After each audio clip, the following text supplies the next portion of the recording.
বলবো তোমায় আজকে আমি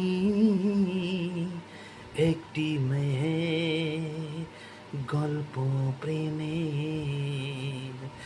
বলবো তোমায় আজকে আমি